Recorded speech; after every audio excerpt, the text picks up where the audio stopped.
তুই আমার কাছে আয় না, এমন করছিস কেন প্লিজ? তুই নিজেকে আর আমার থেকে দূরে রাখিস না। আমি তোর বিয়ে করা বউ। না, একদম নয়। আমি তোমার কাছে একদমই যাব না। ওই জামাই, আমাকে একটু আদর কর। না, আমি তোমাকে ওইটা কোনোভাবেই দেব না। এই, তুই আমার কাছে আসবি নাকি আসবি না সেটাই বল। তুই যদি এখনই আমার কাছে না আসিস তাহলে কিন্তু আমি তোকে ডিভোর্স দিয়ে অন্য ছেলেকে বিয়ে করে নেব। সে তোমার যা ইচ্ছে তুমি তাই করো। সে ব্যাপারে কি আমি তোমাকে কোনো নিষেধ করেছি নাকি? আমি তো বলেছি তুমি আমাকে ছেড়ে অন্য কোথাও চলে যাও। তাছাড়া বিয়ে কি এখনো সেটাই বুঝি না, আর সেখানে আমি এসব করতে পারবো না। প্লিজ তুই আমার কাছে আয়। আমি তো তোকে ভালোবেসেই বিয়ে করেছি। তোকে ছেড়ে কেন অন্যজনের কাছে চলে যাব? তুইও একটা ছেলে মানুষ, আর 5টা ছেলের মতো মন আছে, সব কিছুই তোর আছে। তাহলে কেন তুই আমার ফিলিংসগুলো বুঝতে পারিস না? প্লিজ। আরে না, আমি একদম তোমার কাছে যাব না। আমি বললাম না না, আমি তোমার কাছে যাব না। আরে ভাই, আমি তোর বউ, তোর সম্পূর্ণ অধিকার আছে। একদমই না। তুমি একদম আমার কাছে আসবে না, তাহলে কিন্তু আমি চিৎকার করতে শুরু করে দেব। ও তাই বুঝি? তুই চিৎকার করবি? আর তুই এখানে চিৎকার করলে তোকে কে বাঁচাতে আসবে বল শুনি? বাড়িতে কেউ নেই। তাছাড়া তুই খুব ভালো করে জানিস আমি এখন তোকে নিয়ে যে বাড়িতে আছি ওই বাড়িতে চারপাশে কোনো ঘর বাড়ি নেই। তুই চিৎকার কর কিংবা ডাক, তাতেও কেউ কিচ্ছু শুনতে পাবে না। এখন এখানে কেউ আসবে না। এই বলে নদী সাগরের দিকে এগোতে লাগলো। আর সাগর তখন নিজেকে বাঁচানোর জন্য প্রাণপণ চেষ্টা করতে থাকলো, কিন্তু কিভাবে বাঁচাবে? বন্ধ দরজা বন্ধ, জানে না এখানে চিৎকার করলেও বাইরে কেউ শুনতে পাবে না। তাছাড়া আপনারা তো দেখলেনই নদী কি বললো, এই বাড়িটার আশেপাশে কোনো বাড়িঘর নেই, এটা একটা বাংলো বাড়ি। নদীর বাবা এই বাড়িটা বানিয়েছে যখন তাদের অবসর সময় হয়, তখন তারা এখানে এসে সময় কাটায়। তাই নদী সাগরকে বিয়ে করেই এখানে নিয়ে এসেছে। তো ভিউয়ার্স, চলুন কথা না বাড়িয়ে মূল গল্পে ফিরে আসি, আর বাকি কথা না হয় আপনারা গল্পের মধ্যেই জেনে নেবেন। এদিকে সাগর তো নিজেকে নদী থেকে দূরে রাখার জন্য হাজার চেষ্টা করতে থাকে, কিন্তু নদীর মধ্যে কামবাসনা জেগে উঠেছে। সে তো আর নিজেকে কোনোভাবেই সামনে রাখতে পারছে না। তার যেভাবেই হোক একটু ফিজিক্যাল অ্যাট্রাকটিভ হতেই হবে। তাই সে নেশাময় চোখ নিয়ে সাগরের দিকে এগোতে লাগলো। সাগর নদীকে দেখেই একদম ভয় পাচ্ছে আর চিৎকার করছে। প্লিজ কেউ আমাকে বাঁচাও, প্লিজ কেউ আমাকে এই মেয়েটার হাত থেকে বাঁচাও। আমি মেয়েটার হাত থেকে বাঁচতে চাই, প্লিজ আমাকে কেউ বাঁচাও। বললাম না চিৎকার করিস না। চিৎকার করে কোনো লাভ হবে না। কেউ তোকে বাঁচাতে আসবে না। আজ তোর নিজেকে আমার হাতেই দিতে হবে। তোকে কাছে পাওয়ার জন্য অনেক চেষ্টা করেছি, কিন্তু তুই বরাবরই আমার কাছ থেকে নিজেকে দূরে দূরে রাখার চেষ্টা করেছিস। আজকে আর আমার হাত থেকে তোকে কেউ বাঁচাতে পারবে না। এই বলেই নদী আবারও সাগরের দিকে এগোতে লাগলো, আর সাগর নিজেকে বাঁচানোর প্রাণপণ চেষ্টা করতে থাকে। এদিকে এখান থেকে বের হয়ে যাওয়ার তো কোনো পথ নেই। তাই নদী সাগরকে ধরে ফেলে আর নিজের কাছে জেনে নেয়। সাগর তখন ধাক্কা দেয় নদীকে, নিজের কাছ থেকে সরানোর চেষ্টা করে, কিন্তু কোনোভাবেই পেরে ওঠে না। প্লিজ আপু, তুমি আমার সঙ্গে এরকম করো না, প্লিজ আমাকে ছেড়ে দাও। আমি তোমাকে রিকোয়েস্ট করে বলছি, প্লিজ আমার ওইটাকে ধরো না, আমার খুব খারাপ লাগে। বললাম না তুই তোর মুখটা বন্ধ করে রাখ। এখানে কোনো চিৎকারের সাথে আমি কি করবি না। আমি চিৎকার চেঁচামেচি শুনতে একদমই পছন্দ করি না। এই মুহূর্তে দয়া করে তোর মুখটা বন্ধ রাখ, তা না হলে কিন্তু আমি তোর গলাটাই বন্ধ করে দিব। এটা শুনে সাগর অনেকটা ভয় পেয়ে গেল, আর কিছুটা নিশ্চয় হয়ে আসতো। আর তারপরেই নদী সাগরের ওপর উঠে বসতো, আর তাদের নিজের বাসনা পূর্ণ করে নিল, নিজের মতো করেই নিজের শখ মিটিয়ে নিল। আধা ঘন্টা পর নদী সাগরের ওপর থেকে নেমে যায়। সাগর একদম নেতিয়ে গেছে। সাগর এইসবের জন্য প্রস্তুত ছিল না। সাগর দুর্বল শরীরেই বিছানায় শুয়ে আছে, আর এদিকে নদী কিছুক্ষণ বিছানায় শুয়ে থেকে তারপর বিছানা থেকে উঠে সোজা ওয়াশরুমে চলে গেল। আর সাগরকেও ডাকতে লাগলো ওয়াশরুমে যাওয়ার জন্য। এই সাগর, তাড়াতাড়ি ওয়াশরুমে চলে আসো, ফ্রেশ হয়ে নাও, তারপর দুজনে একসঙ্গে ঘুমাবো। আপু প্লিজ তুমি আমাকে আমার বাসায় দিয়ে আসো, আমি এখানে তোমার সঙ্গে আর থাকবো না। প্লিজ তুমি আমাকে বাসায় দিয়ে আসো। শোন, আমার মেজাজ কিন্তু এখন খুব বেশি খারাপ হচ্ছে। বিয়ে করা জামাইয়ের কাছ থেকে নাকি আপু ডাক শুনতে হচ্ছে। একদম চর মেরে সব কটা দাঁত ফেলে দিব বলে দিলাম। আমি তোর বিয়ে করা বউ, আমাকে আমার নাম ধরে ডাকবি। তবা তবা, আস্তাগফিরুল্লাহ, এসব তুমি কি বলছো? তুমি আমার বড় আপু আর আমি তোমাকে নাম ধরে ডাকবো? এত বড় বেয়াদব আমি নই। দেখ সাগর, তোকে আগেও বলেছি আর এখনো বলছি, তুই একদম আমার সঙ্গে বেশি বাড়াবাড়ি করবি না। তোর সঙ্গে আমার বিয়ে হয়ে গেছে, তুই এটা মেনে নিয়ে এখন আর আমাকে আপু বলে ডাকবি না। আমি তোর বউ, আমাকে বউয়ের মতো দেখবি, আমাকে আদর করবি, ভালোবাসবি। আমি বাসায় যাব। আমি প্রতিদিন আমার আম্মুর সঙ্গে ঘুমাই। আম্মুকে জড়িয়ে না ধরলে আম্মুর ঘুম আসে না। তুমি প্লিজ আমাকে আমার বাসায় দিয়ে আসো। আজ থেকে তুই আর তোর আম্মুর সঙ্গে ঘুমাবি না। আজ থেকে তুই আমার সঙ্গে ঘুমাবি, আর আজ থেকে তুই আমাকে জড়িয়ে ধরে ঘুমাবি, কারণ আমি তোর বউ। বিয়ের পর সব ছেলেরাই তাদের বউকে জড়িয়ে ধরে ঘুমায়, আর তুইও আমাকে জড়িয়ে ধরে ঘুমাবি। তুমি আমাকে বিয়ে করেছো কেন? আমি কি তোমাকে বলেছিলাম আমাকে বিয়ে করতে? আমি তো আমার আম্মুকে ছাড়া ঘুমাতে পারি না। তুমি আমাকে আমার আম্মুর কাছে দিয়ে আসো, আমি এখানে থাকবো না।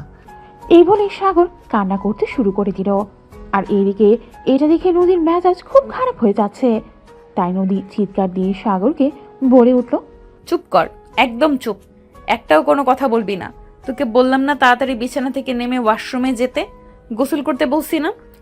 নদীর চিৎকার শুনে সাগর অনেকটাই ভয় পেয়ে গেল। তাই চুপচাপ বিছানা থেকে নেমে সোজা ওয়াশরুমে চলে গেল। আর তারপর ফ্রেশ হয়ে এসে বিছানায় বসে পড়ল। কি হলো? তুই এইভাবে চুপচাপ বিছানায় বসে আছিস কেন? আমার বুকে চলে আয়, আজ থেকে তুই প্রতিদিন আমার বুকে মাথা রেখে ঘুমাবি। আমি বাসায় যাব। হুম। দেখ, এখন কিন্তু আমার মেজাজ খুব বেশি খারাপ হচ্ছে। তুই এক্ষুনি চুপচাপ আয়, আমাকে জড়িয়ে ধরে ঘুমিয়ে পড়, তা না হলে কিন্তু আমি তোকে খুন করে ফেলবো বলে দিলাম। তাহলে তাই করো, তুমি আমাকে খুন করে দাও। তারপরও আমি তোমার সঙ্গে ঘুমাবো না, কারণ আমি আমার আম্মুকে ছাড়া কখনোই ঘুমাতে পারি না। আমি ছোটবেলা থেকে আম্মুর সঙ্গে ঘুমাই। ফুরবাল, তোর সঙ্গে কোনো কথাই বলবো না। তোকে বললাম না, আজ তুই কোনোভাবেই বাসায় যেতে পারবি না। আজ তোকে আমার সঙ্গেই থাকতে হবে। এখন আজকে থেকে প্রতিদিন আমার সঙ্গে থাকতে হবে। এই বলে নদী সাগরের হাত ধরে টান দিয়ে নিজের বুকে শুনে মিশিয়ে নিল। আর তারপর ঘুমিয়ে পড়ল। কিন্তু সাগরের চোখে কোনোভাবেই ঘুম আসছে না, কারণ ছেলেটা ছোটবেলা থেকেই তার আম্মুর সঙ্গে ঘুমায়। কারণ তার আব্বু তার বয়স যখন 2 বছর তখনই মারা যায়। আর তারপর থেকে সে খুব ভয় পেত, তাই প্রতিদিন তার আম্মুর সঙ্গেই ঘুমাতো। আজ এই প্রথম সে আম্মুকে ছাড়া ঘুমানোর চেষ্টা করছে, তাই তার চোখে ঘুম আসছে না। এদিকে দেখতে দেখতে রাত পেরিয়ে সকাল হয়ে গেল। নদী সকাল 8টার দিকে ঘুম থেকে উঠে দেখে সাগর তখনও চোখ খুলে আছে। এটা দেখেই নদী জিজ্ঞাসা করলো, কি ব্যাপার, তুই কি সত্যি সারা রাত ঘুমাসনি নাকি? তুই কি সারা রাত সত্যি সত্যি জেগেছিলি? হ্যাঁ, একদমই তাই। আমি সারা রাত জেগেছিলাম। তোমাকে তো বলেছি আমি আম্মুকে ছাড়া ঘুমাতে পারি না। আম্মুর বুকে মাথা না রাখলে আমার ঘুম আসে না। সেই ছোটবেলা থেকে এটা আমার অভ্যাস, তাই আমি ঘুমাতে পারিনি। ঠিক আছে, সমস্যা নেই, আস্তে আস্তে এই অভ্যাস পরিবর্তন হয়ে যাবে। এখন যা, হাত মুখ ধুয়ে ফ্রেশ হয়ে আয়, আমি খাবারের ব্যবস্থা করছি। আমি বাসায় যাব, প্লিজ আমাকে বাসায় দিয়ে আসো। আজ চুপচাপ যা, ওয়াশরুম থেকে হাত মুখ ধুয়ে ফ্রেশ হয়ে আয়। আমি অনলাইনে খাবার অর্ডার করেছি, কিছুক্ষণের মধ্যেই ডেলিভারি ম্যান দিয়ে যাবে। তারপর দুজনে একসঙ্গে খাবার খাবো। এই কথা বলেই নদী বিছানা থেকে নেমে ওয়াশরুমে চলে গেল। আর তারপর ফ্রেশ হয়ে এসেই অনলাইনে খাবার অর্ডার দিল। আর কিছুক্ষণের মধ্যেই ডেলিভারি ম্যান খাবার পৌঁছে দিল। নদীর ডাইনিং টেবিলের খাবার নিয়ে বসে আছে, সাগরের জন্য অপেক্ষা করছে। কিন্তু এদিকে সাগর বেডরুমে বসে বসে কান্না করছে, সে তার আম্মুর কাছে যাওয়ার জন্য। এটা দেখেই নদীর মেজাজ অতটা খারাপ হয়ে যাচ্ছে, নদী আর কিছুই ভাবতে পারছে না। তাই সে ডাইনিং টেবিল থেকে সোজা বেডরুমে চলে আসে আর সাগরকে কোলে তুলে নিয়ে সোজা টেবিলে নিয়ে যায়। আর তারপর চেয়ারে বসিয়ে দিয়ে খাবারের প্লেট সামনের দিকে এগিয়ে দেয়। আর সে নিজের খাবার খেতে থাকে। কিন্তু সাগর খাবার মুখে দিলেন না, চুপচাপ বসে বসে কান্না করছিল। এই দেখ, এখন কিন্তু আমার মেজাজ খুব বেশি খারাপ হচ্ছে। তুই খাবার খাচ্ছিস না কেন? বললাম না খাবার খা। আমি তোমার নিজের কাজে খাবার খেতে পারি না। সব সময় আমার আম্মু আমাকে খাবার খাইয়ে দিত। বুঝতে পারি না, ইন্টারে পড়া ছেলেটাকে কিভাবে প্রতিদিন তার আম্মু খাবার খাইয়ে দিত। এইটুকু ছেলে নাকি নিজের হাতে খাবার খেতে পারে না। সত্যি আমার মেজাজ এতটা খারাপ হচ্ছে আমি ভাবতেই পারছি না। যাই হোক, সমস্যা নেই, চুপচাপ এখানে বস, আমি তোকে খাবার খাইয়ে দিচ্ছি। এই বলেই নদী সাগরকে খাবার খাইয়ে দিতে লাগলো। আর সাগরও চুপচাপ বাচ্চা ছেলের মতো খাবারটা খেয়ে নিল। এদিকে নদী খাবার খাওয়া শেষ হলেই নিজের রুমে চলে আসে আর টিভিতে মুভি দেখতে থাকে।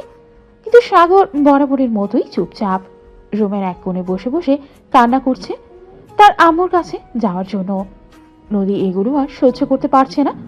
এত বড় ছেলে যদি মায়ের কাছে যাওয়ার জন্য কান্না করে, এটা কি মেনে নেওয়া যায়? এই কি সমস্যা তোর? তুই এখনো কান্না করছিস কেন? বললাম না তোর কান্না আমার একদম ভালো লাগে না। আম্মুর জন্য আমার খুব কান্না পাচ্ছে, প্লিজ তুমি আমাকে আমার আম্মুর কাছে দিয়ে আসো না। নদী তখন আর নিজেকে কোনোভাবেই কন্ট্রোল করতে পারল না। সাগরের কানের নিচে ঠাস ঠাস করে দুইটা বসিয়ে দিয়ে বলতে লাগলো, ঠাস ঠাস, তোকে বললাম না তুই এখন আর কোথাও যেতে পারবি না। এখন থেকে তোকে আমার সঙ্গেই থাকতে হবে, আর আমি তোকে নিয়ে এই বাড়িতেই থাকবো যতদিন পর্যন্ত তুই আমাকে নিজের স্ত্রী হিসেবে মেনে না নিবি, যতদিন পর্যন্ত তুই নিজের থেকে আমার অধিকার আমাকে না দিবি। হুম হুম হুম আমি আম্মুর কাছে যাব। থুরবাল, তোর সঙ্গে কথা বলে অনর্থক, তুই চুপচাপ এখানে বসে থাক।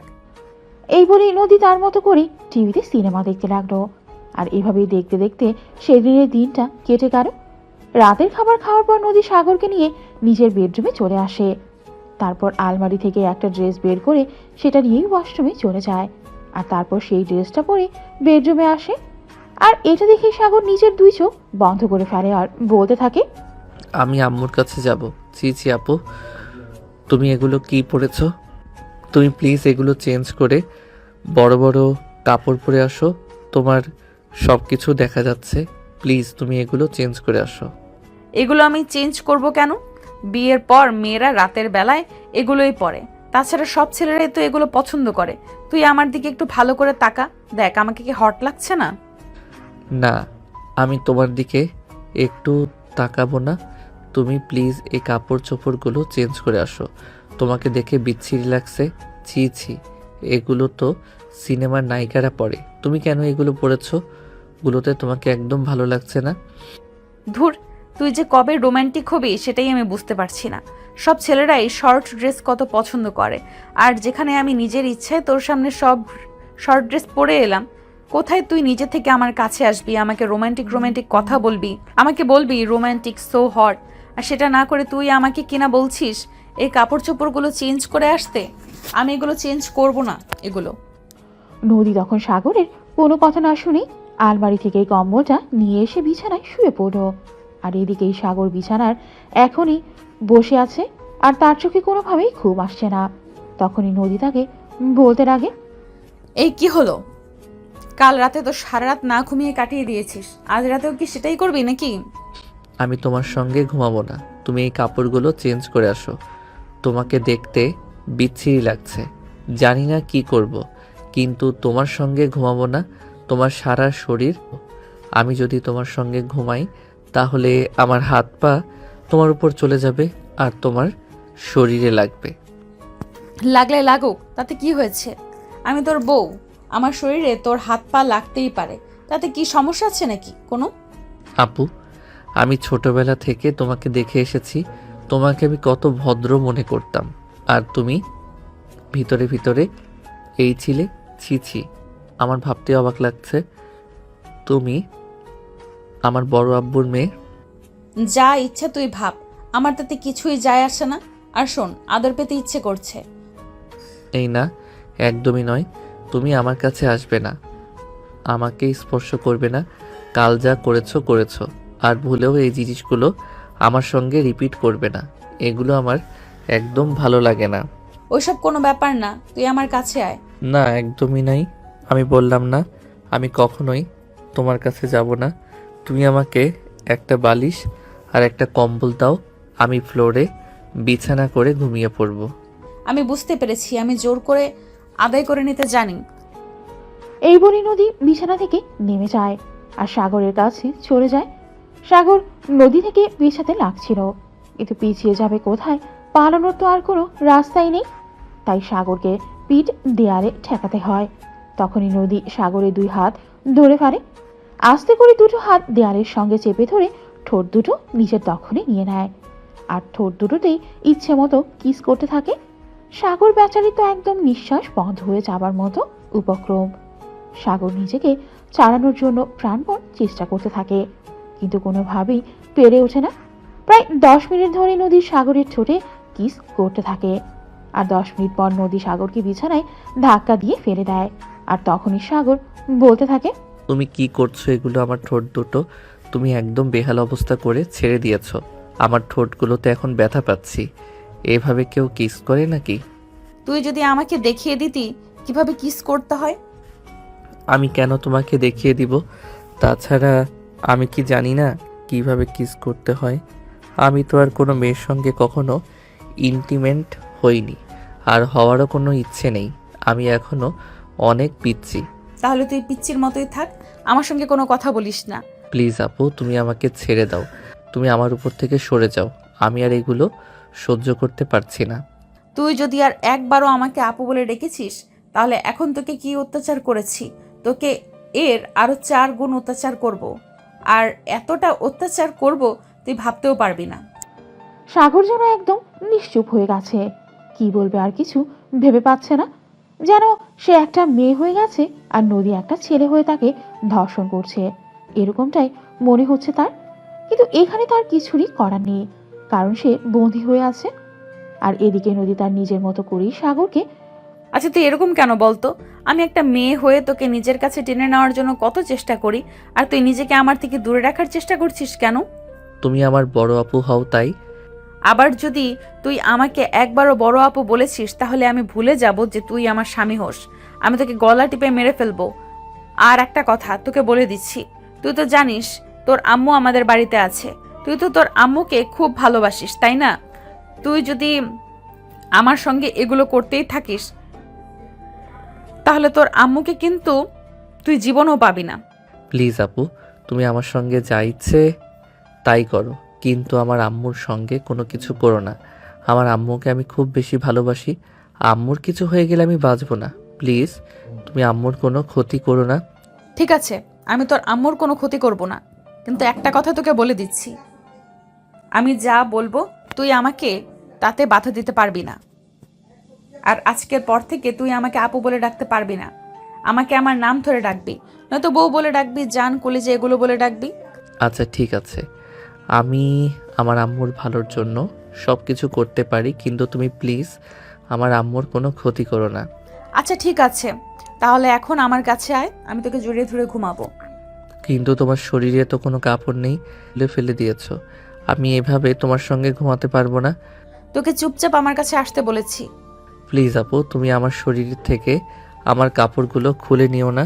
আমি কাপড় চোপড় ছাড়া কখনোই ঘুমাতে পারি না। আমার কাপড় চোপড় ছাড়া ঘুমানোর অভ্যাস নেই। প্লিজ তুমি আমার সাথে এরকম করো না। তোকে বললাম না, কানে যায় নাই? আপু, কি করছো তুমি? তো কি হয়েছে, এখানে তুই ছাড়া আর কেউ আছে? ছি ছি আপুকে, এগুলো তুমি কি বলছো? তোমার কি একটু লজ্জা করে না এগুলো বলতে? আরে তোরে যে আমি কি করবো সেটাই তো ভেবে পাই না। তুই কেন এরকম করছিস আমার সঙ্গে বলতো? আমি তোর বিয়ে করা বউয়ের সঙ্গে কেউ এরকম করে, এটা আমি জীবনে প্রথমবার দেখেছি। সত্যি তোর মতো ছেলে আমি জীবনে দ্বিতীয়টি দেখিনি। তুমি এসব কথা বলছো, এরপর আমি তোমাকে আর কি বলবো? একটা মেয়ে হয়ে এগুলো বলতে তোমার একটু লজ্জা করে না? আমি তো শুনে এসেছি বরাবরের মতোই ছেলেরা নাকি নির্লজ্জ হয়, কিন্তু তুমি এতটা নির্লজ্জ এটা তো আমি ভাবতেই পারছি না। দেখ, আমি তোর সঙ্গে কোনো কথা বলতে চাই না। তুই চুপচাপ আমার কাছে চলে আয়, আমি তোকে জড়িয়ে ধরে ঘুমিয়ে পড়বো। আর সকালবেলা কিন্তু কলেজে যেতে হবে, এটা মাথায় রাখিস। সাগর তখন নিরুপায় হয়ে নদীর কাছে চলে আসে, আর তারপর নদী তাকে আশ্রে পৃষ্ঠে জড়িয়ে ধরে ঘুমিয়ে পড়ে। কিন্তু সেদিনকার মতো রাতেও সাগরের ঠিকঠাক মতো ঘুম হয় না, কারণ নদীর শরীরের প্রত্যেকটা অংশ সাগরের শরীরের সঙ্গে লেগেছিল। তাই সাগর একটু আনকমফোর্টেবল ফিল করতেছিল, যার ফলস্বরূপ সে সারা রাত ঘুমোতে পারেনি। সকালবেলায় ঘুম থেকে উঠে নদী ফ্রেশ হয়ে নিল, আর তারপর কলেজে যাওয়ার জন্য তৈরি হয়ে নিল। এদিকে সাগর এখনো ঘুমাচ্ছে, তাই সে সাগরকে ঘুম থেকে ডেকে তুলল। সাগর ঘুম থেকে উঠেই ফ্রেশ হয়ে কলেজে যাওয়ার জন্য তৈরি হয়, আর তখনই নদী অনলাইনে খাবার অর্ডার করে। খাবার বাসায় আসার পর দুজনেই একসঙ্গে খাবার খেয়ে নিল। আর তারপর সাগরকে নিয়ে নদীর বাসা থেকে বের হলো। নদী আর সাগর দুজনে একই কলেজে পড়াশোনা করে। নদী এই বছর অনার্স সেকেন্ড ইয়ারে আর সাগর ফার্স্ট ইয়ারে। নদী আর সাগর দুজনে একসঙ্গে কলেজে এসেছে এটা নদীর বান্ধবীরা দেখতে পেল। যদিও নদী আর সাগর একই বাড়িতে থাকতো, কিন্তু কখনোই তারা দুজন একসঙ্গে ভার্সিটিতে আসতো না। তাই নদীর বান্ধবীরা অনেক অবাক হয় আর নদীকে জিজ্ঞাসা করে, কি ব্যাপার দোস্ত? ব্যাপারটা কি কিছুতেই বুঝতে পারলাম না। সাগর আজ হঠাৎ তোর সাথে কেন? সাগরকে দুলাভাই বলে ডাকবি, আমি ওকে বিয়ে করেছি, সে আমার হাজবেন্ড। আরে ভাই, এসব থেকে কি বলছিস? তোরা কি মাথা খারাপ হয়ে গেছে নাকি? এইটুকু পিচ্ছি একটা ছেলেকে তুই বিয়ে করেছিস, এগুলো আবার আমাদেরকে বলছিস? তোর কি একটু লজ্জা করছে না? আরে ভাই, লজ্জা করবে কেন? বিয়ে তো করেছি, অন্য কিছু তো করিনি। অন্য কিছু যদি করতাম তাহলে না হয় লজ্জা করতাম, কিন্তু বিয়ে করেছি, তাহলে এখানে লজ্জা আসে কোথা থেকে? ভাই, আমরা সবাই জানি যে সাগর তোর আপন চাচাতো ভাই হয়, তার উপর আবার তোর চাইতে বয়সে ছোট। এটা বলতে কি তোর একটু লজ্জা করে না? না, লজ্জা করে না। আমি বুঝতে পেরেছি তোরা এই বিষয়কে ভালোভাবে নিতে পারছিস না, কিন্তু ওদের এই বিষয়টা ভালোভাবে নেওয়ারও কোনো প্রয়োজন নেই। এখন ক্লাসে চল, এই ক্লাস টাইম হয়ে গেছে। এই বলেই নদী তার বান্ধবীদের নিয়ে ক্লাসরুমে চলে আসলো। যদিও এই বিষয়টা নিয়ে নদীর বান্ধবীদের মধ্যে অনেক সমালোচনা হচ্ছিল, কিন্তু নদীও এই বিষয়টাকে কোনোভাবেই পাত্তা দিল না। আর না পাত্তা দেওয়ার কোনো মানসিকতাও তার নেই, কারণ সে বিয়ে করেছে, অন্য কিছু তো করেনি। এদিকে কলেজ ছুটি হওয়ার পর সাগর ক্যাম্পাস থেকে বের হয়ে যাচ্ছিল, আর তখনই পেছন থেকে নদী সাগরকে ডাক দেয়। সাগর সেই ডাক শুনেও না শোনার ভান করে চলে যাওয়ার চেষ্টা করছিল, কিন্তু তখনই নদী পেছন থেকে তার হাতটা ধরে ফেলে আর বলতে থাকে, কি ব্যাপার, কি হয়েছে, কি সমস্যা তোর? তুই আমার সঙ্গে কোনো কথা না বলে চুপচাপ এখান থেকে চলে যাচ্ছিস কেন? আমি তোমার সঙ্গে ওই বাড়িতে আর যাব না। আমি আমাদের বাসায় যাব। আমি আমার আম্মুর কাছে যাব। তুমি প্লিজ আমাকে ছেড়ে দাও আর আমাকে আমাদের বাসায় যেতে দাও। একটাও যদি কথা বলিস তাহলে তোর সঙ্গে রাতে যেগুলো করেছি এখন ভার্সিটিতে ক্যাম্পাসে সবার সামনে সেগুলোই করব। ছি ছি ছি ছি ছি, তুমি এতটা নির্লজ্জ আমি ভাবতেই পারছি না। আমার সঙ্গে বন্ধ করে যা ইচ্ছে তাই করেছো, এরপর আবার এখন এগুলো কলেজ ক্যাম্পাসে করতে চাও? তো তোমার একটু লজ্জা নেই? আমি সেটা খুব ভালোভাবেই বুঝতে পেরেছি। সেখানে তুই সব কিছু বুঝতে পারছিস, সেখানে আমার সঙ্গে বাড়াবাড়ি করছিস কেন? আমি কি তোকে বলেছি নাকি আমার সঙ্গে বাড়াবাড়ি করতে? আমি তোমার দুইটা পায়ে ধরে বলছি, আমাকে আমাদের বাসায় যেতে দাও। আমি আমার আম্মুর কাছে যাব। চুপচাপ গাড়িতে উঠবি নাকি কানের নিচে দুইটা খাবি? আমার কিন্তু এখন খুব মেজাজ খারাপ হচ্ছে, চুপচাপ গিয়ে গাড়িতে ওঠ। নদী খুব জোরে ধমক দিয়ে কথাটা বলে। তাই সাগর আর তার সঙ্গে কোনো কথা বলার সাহস পেল না, চুপচাপ গিয়ে গাড়িতে উঠে বসলো। আর তারপর সঙ্গে সঙ্গে নদীর গাড়ি স্টার্ট করলো এবং তাদের সেই বাগান বাড়িতে চলে আসলো। এরপর এভাবেই চলতে থাকলে দিন।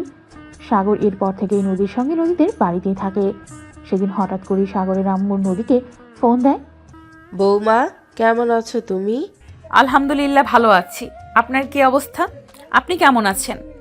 এই তো ভালোই আছি। তোমাকে একটা কথা বলার ছিল। সাগরকে নিয়ে একবার একটু বাড়িতে আসবে? ওকে অনেক দিন ধরে দেখি না, খুব দেখতে মন চাইছে। বাড়িতে নিয়ে গেলে তো আমি খুব বড় একটা ঝামেলায় পড়ে যাব, কারণ আপনার ছেলে আপনাকে ছাড়া কোনো কিছুই বোঝে না। আমি যখন আপনার সামনে নিয়ে যাব তখন তো আপনার ছেলে আর আমার সঙ্গে আসতে চাইবে না, এমনিতেই বারবার শুধু আপনার কথা বলে বারবার ওকে আপনার কাছে দিয়ে আসতে। আমি আমার ছেলেটাকে বুঝিয়ে বলে দেব, কোনো সমস্যা নেই। তুমি একবার ওকে আমার কাছে নিয়ে আসো, ওকে দেখতে খুব মন চাইছে। অনেক দিন ওর সঙ্গে দেখা হয় না, প্লিজ। ঠিক আছে, কোনো সমস্যা নেই। আপনি একটা কাজ করুন, আপনি আপনাদের বাড়িতে চলে যান, আমি ওখানে আপনার সঙ্গে দেখা করে নিয়ে আসব, আর তারপর ওকে নিয়ে আমাদের বাড়িতে আসব। আমিও তো আব্বু আম্মুর সঙ্গে অনেক দিন দেখা করি না, তাই আব্বু আম্মুর কাছে এসে দুদিন থাকবো। আচ্ছা ঠিক আছে, আমিও মনে মনে ভাবছিলাম তোমাকে এটাই বলবো, কারণ আমার ছেলেটা আমার হাতের রান্না করা খাবার ছাড়া কখনোই খেত না। আজ কতদিন হলো আমি তাকে আমার হাতের রান্না করা কোনো কিছুই খাওয়াতে পারি না। তাই ভাবছিলাম বাসায় গিয়ে ওর জন্য কোনো কিছু রান্না করব। এখন যখন তুমি নিজের থেকেই বলছো, তারপর তো আর কোনো সমস্যা নেই। তাহলে তোমরা কখন আসবে সেটা বলে দাও। এতদিন তার কোনো কারণ নেই। আপনি আজকে বাড়িতে চলে যান, আমরা কাল দুপুরের মধ্যে পৌঁছে যাব। ভার্সিটি শেষ হলে আসবো। এই কথা বলেই নদী ফোনটা কেটে দেয়। অপরদিকে সাগরের আম্মু তখনই নদীদের বাড়ি থেকে নিজেদের বাড়িতে যাওয়ার জন্য রওনা দিল। সাগরের আম্মু রেডি হয়ে ড্রয়িং রুমে আসতেই নদীর আব্বু সাগরের আম্মুকে বলল, কি ব্যাপার ছোট বউ, তুমি হঠাৎ কোথায় যাচ্ছ? আমি নদীকে ফোন করেছিলাম। আসলে সাগরের সাথে তো অনেক দিন ধরে দেখা সাক্ষাৎ হয় না, তাই ভাবলাম একবার সাগরের সঙ্গে একটু দেখা করা যাক। ছেলেটাকে কতদিন ধরে দেখি না, ছেলেটার জন্য মনটা খুব পুড়ছে। তাই তাহলে নদীকে ফোন দিয়ে বলতে সাগরকে নিয়ে এখানে চলে আসছে। তোমাদের বাড়িতে যাওয়ার কি আছে, এখানেই থেকে যাও, বাড়িতে যেতে হবে না। না ভাই সাহেব, আমি ওদিকে ফোন করেছিলাম। নদী বলল আমাদের বাড়িতে চলে যেতে। ওখানে সাগর কি আমার সঙ্গে দেখা করে তারপর সাগরকে নিয়ে আমাদের বাড়িতে চলে আসবে, আর তারপর এখানে নাকি 2 দিন থাকবে। তাই ও আচ্ছা, এই ব্যাপারটা বলে ঠিক আছে। আমিও ভাবছিলাম মেয়েটাকে একবার ফোন করব, সাগরকে নিয়ে একবার বাড়িতে আসতে। অনেকদিন হলো মেয়েটা ওখানে চলে গেছে, তারপর তো আর ওর সঙ্গে দেখা করার সময়ই হয়ে ওঠে না। যেহেতু আমরা সবাই অফিসের কাজকর্ম নিয়ে খুব বেশি ব্যস্ত থাকি, তাই ওদের সঙ্গে ফোনে কথা বলারও খুব একটা সময় হয়ে ওঠে না। ঠিক আছে ভাইজান, তাহলে আমি আসছি। এই বলেই সাগরের আম্মু নদীদের বাড়ি থেকে বের হয়ে নিজেদের বাড়ির উদ্দেশ্যে রওনা দিল। আর ঘন্টা খানেকের মধ্যেই ওখানে পৌঁছে গেল। এরপর দিন দুপুর হতে না হতেই নদী সাগরকে নিয়ে সাগরদের বাড়িতে চলে আসলো। সাগর তো সেই খুশি। তার খুশি দেখে একে অনেকদিন পর সে তার আম্মুর কাছে এসেছে। ভাবতে তার আনন্দ লাগছে। বাড়িতে এসে সে নাচানাচি করে আর চিৎকার শুরু করে দিয়েছে। এসব কি হচ্ছে? তুমি এরকম বাচ্চাদের মতো লাফালাফি করছো কেন? থ্যাংক ইউ, তোমাকে অসংখ্য ধন্যবাদ। তুমি আমাকে আমার আম্মুর কাছে নিয়ে এসেছো। তোমাকে কত করে বলছিলাম আমাকে একটু আমার আম্মুর কাছে নিয়ে আসো, কিন্তু তুমি তো আমার কোনো কথাই শুনছো না। তবে আজ তুমি আমাকে আমার আম্মুর কাছে নিয়ে এসেছো, তোমাকে বলে বোঝাতে পারবো না। সত্যি তুমি অনেক ভালো গো। এত খুশি হওয়ার কোনো কারণ নেই। তোমাকে একটু পরে এখান থেকে নিয়ে চলে যাবে। তোমার আম্মু তোমার সঙ্গে দেখা করতে চাইছিল, তাই তোমাকে এখানে নিয়ে আসলাম। এখানে তুমি 1 ঘন্টার বেশি থাকতে পারবে না। এই কথাটা শোনা মাত্রই সাগর কান্না করে দিল। আর কান্না করতে করতে নদীকে বলতে লাগলো, তুমি প্লিজ আমার সঙ্গে এরকম করো না। আমাকে আমার আম্মুর কাছে থাকতে দাও। আমি আমার আম্মুর কাছে ভালো থাকবো। আমি তোমার কাছে যেতে চাই না। তুমি আমার সঙ্গে খারাপ কাজ করো, ওগুলো আমার একদম ভালো লাগে না। একদম চর মেরে তোর সব কটা দাঁত ফেলে দিব বলে দিলাম। কোথায় কি বলতে হয় সেটাও তুই জানিস না? এটা তোর মায়ের বাড়ি, এখানে তোর মা আছে। একটু পরে তোর মা যদি এখানে চলে আসে আর এই কথাগুলো শুনে নেয়, তখন কি হবে এটা ভাবতে পেরেছিস তুই?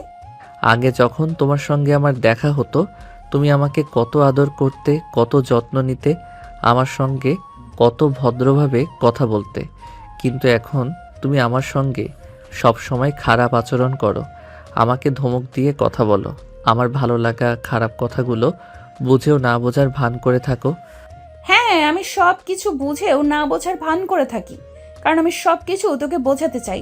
কারণ তুই তো একদম অবুঝ, কোনো কিছুই বুঝিস না।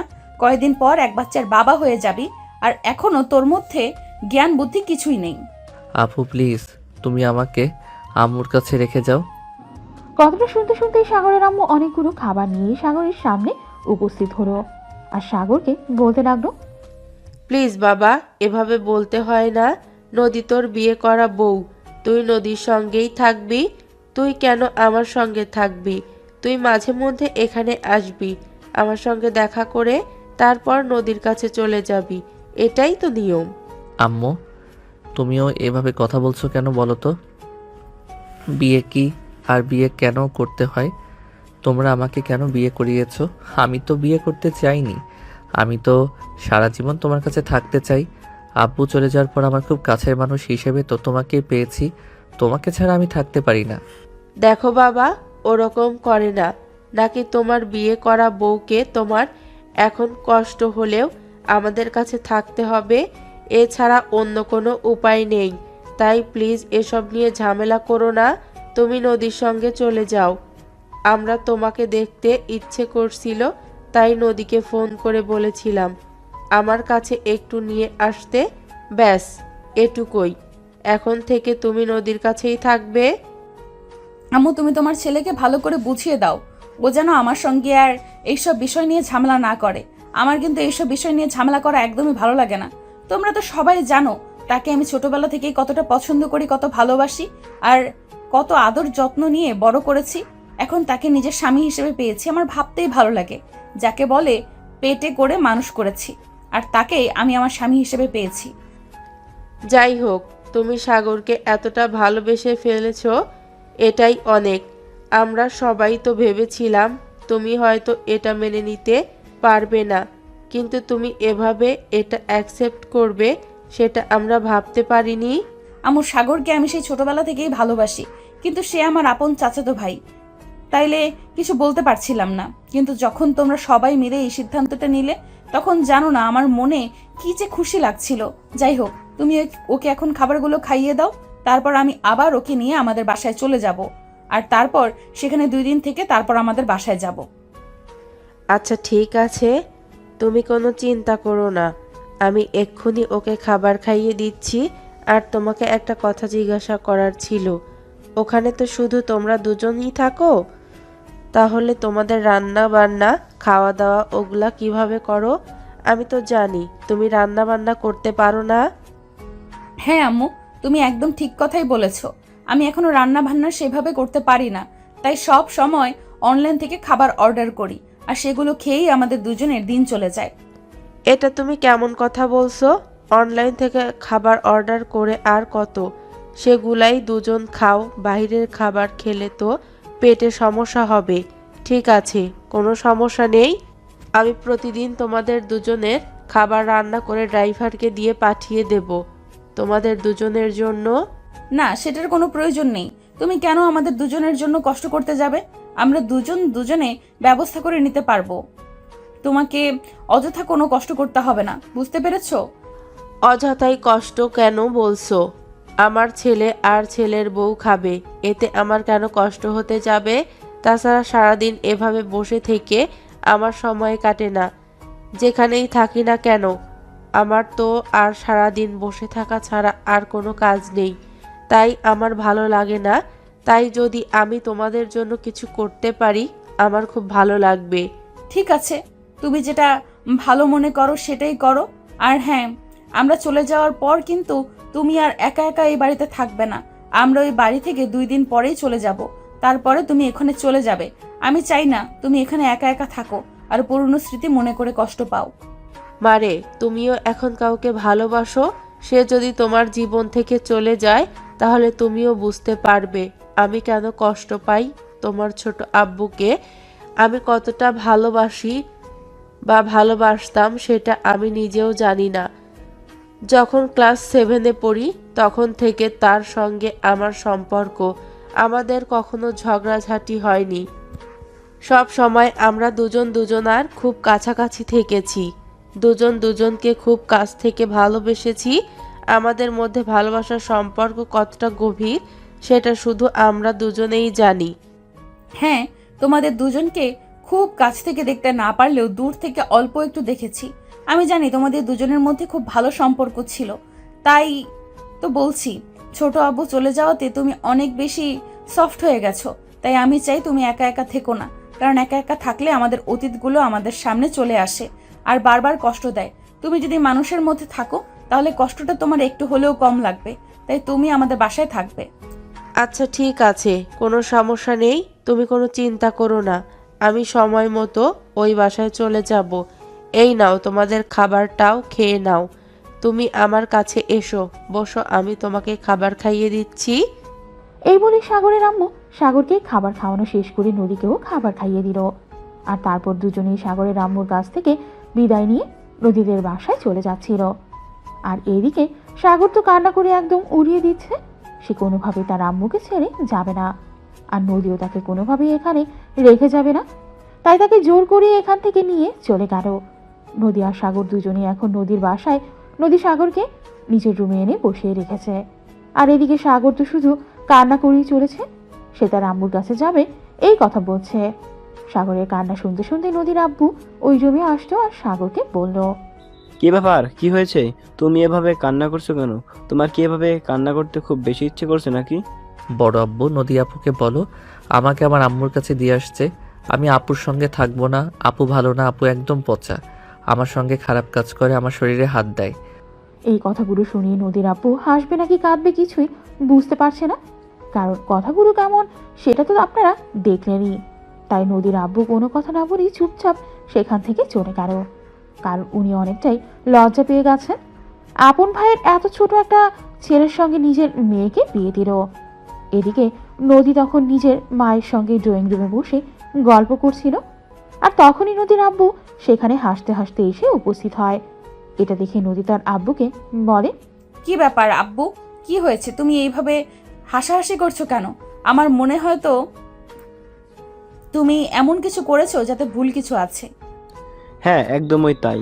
আমার এখন হাসা উচিত নাকি কান্না করা উচিত আমি সেটাই বুঝতে পারছি না। এইটুকুনি পিচ্চি একটা ছেলের সঙ্গে তোমাকে বিয়ে দিলাম, যে ছেলে কিনা বিয়ের পর্যন্ত বোঝে না। কিন্তু তুমি তো আমার কাছে কোনো কমপ্লেন করলে না, আজ পর্যন্ত কিছুই বললে না সাগরের ব্যাপারে। ও এই ব্যাপার, আমি বুঝতে পেরেছি বিষয়টা। কেন আমি তোমাদেরকে কিছু বলতে যাব?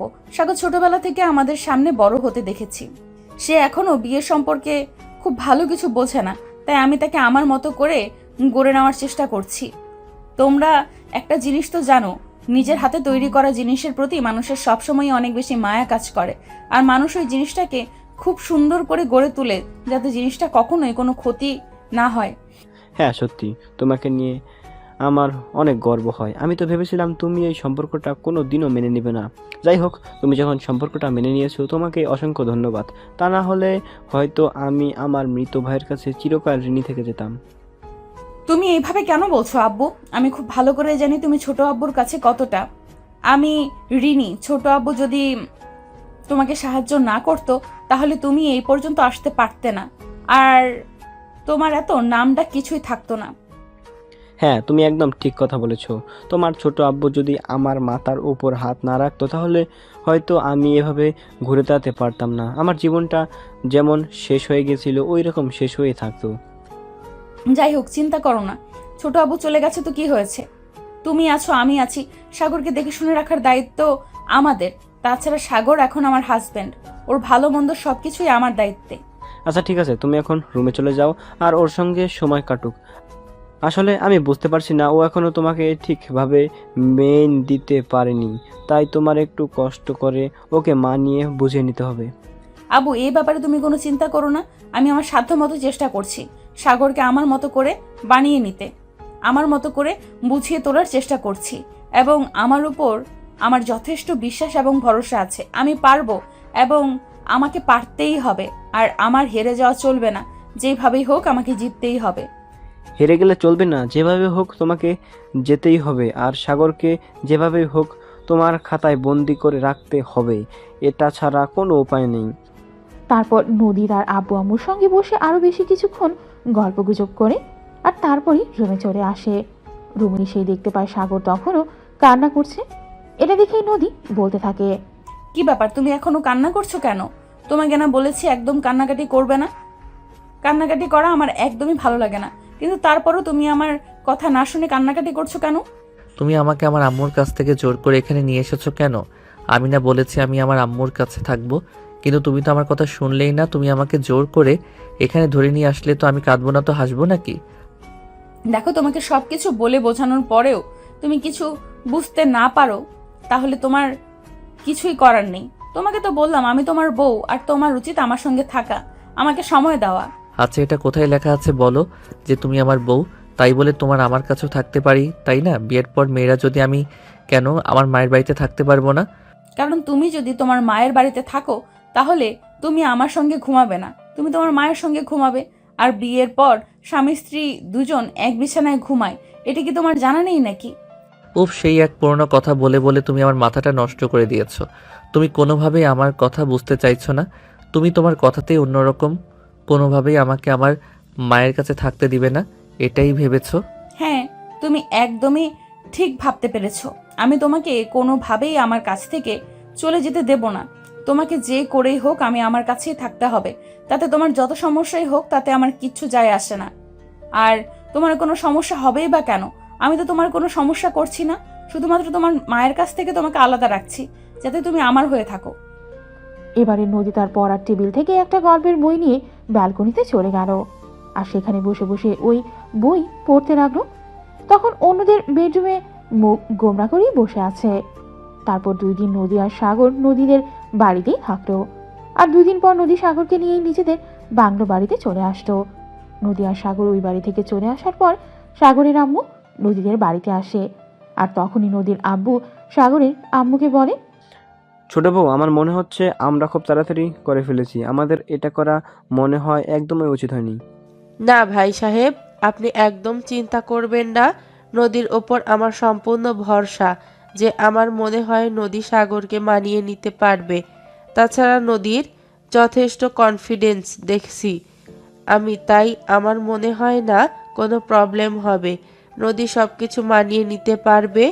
আপনি চিন্তা করবেন না, দেখবেন সব ঠিক হয়ে যাবে। হ্যাঁ, আমিও আল্লাহর কাছে সবসময় এটাই বলি, জানো, সব কিছু ঠিকঠাক হয়ে যায়। কারণ আমার বাড়িটা তো ওপারে গিয়েও ছেলেটার কথা চিন্তা করবে। আমি বেঁচে থেকেও যদি ছেলেটার ব্যাপারে কিছু করতে না পারি, তার চাইতে বড় খারাপ আর আমার কিছুতেই লাগবে না। তারপর তো যেন আরো বেশ কিছুক্ষণ গল্পগুজব করো। আর এইদিকে নদী সাগরকে নিয়ে বাসায় চলে আসার পর থেকেই সাগরের আম্মু প্রতিদিনই তাদের জন্য দুবেলার খাবার রান্না করে পাঠিয়ে দিত। আর তারা দুজনেই সেগুলো খেয়ে চলতো, কারণ নদী রান্না করতে জানতো না। তাছাড়া রান্না করার মতো সময়ও তার হাতে ছিল না। সারাক্ষণ পড়াশোনা আর সাগরকে সামলানো নিয়েই তো ব্যস্ত থাকতে হতো। যাই হোক, তারপরও তারা দুজনে বেশ ভালোই সংসার করছিল। তাদের মধ্যে সেরকম কোনো একটা ঝামেলা ছিল না। শুধু একটাই ছিল ঝামেলা, সেটা হলো সাগর নদীর কাছে থাকতে চাইতো না, তার আম্মুর কাছে চলে যেতে চাইতো। তারপরও নদী জোর করে সাগরকে নিজের কাছেই রাখলো। আর এরপর দেখতে দেখতে 2 বছর চলে গেল। ইতিমধ্যে সাগর ইন্টার পাশ করেছে এবং অনার্সে ভর্তি হয়েছে। আর এদিকে নদী অনার্স কমপ্লিট করেছে, তার বাবার ব্যবসায় জয়েন করেছে। নদী এখন টুকটাক রান্নাবান্নাও শিখেছে। সেজন্যই নদী প্রতিদিন সকালবেলা ঘুম থেকে উঠে সাগরের জন্য কিছু রান্নাবান্না করে। আর তারপর দুজনে একসাথে নাস্তা খেয়ে সাগরকে ভার্সিটিতে পৌঁছে দিয়েই তারপর নদী অফিসে চলে যায়। আর এদিকে সাগর এবার কিছু কিছু বুঝতে শিখেছে। সাগর এখনো নদীর সঙ্গে তেমন একটা কথা বলে না, সবসময় নদীকে এড়িয়ে চলার চেষ্টা করে। তাই নদী মনে মনে চিন্তা করে সাগর হয়তো ভার্সিটিতে কিছু একটা করছে, কিন্তু তার কাছে যুক্তিগত প্রমাণ না থাকে সে কিছুই করতে পারে না। এই সাগর, কি হলো? তুমি এখনো ঘুম থেকে উঠছো না কেন? ভার্সিটিতে যাওয়ার টাইম হয়ে গেছে, তাছাড়া আমাকেও তো অফিসে যেতে হবে। তুমি এখনো বসে আছো কেন? তুমি এখনো চলে যাচ্ছ না কেন? আমি তো বলেছি তোমার সঙ্গে যাওয়ার কোনো প্রয়োজনে আমি একা একাই ভার্সিটি চলে যেতে পারবো। তুমি আমার সঙ্গে এরকম আচরণ করছো কেন? আমি তো তোমার কাছ থেকে কখনো এরকম আচরণ আশা করি না। তুমি আমার হাজবেন্ড আর আমি তোমার ওয়াইফ। আমি অফিসে যাব গাড়িতে করে, আর তুমি কি ভার্সিটিতে যাবে রিক্সায় করে?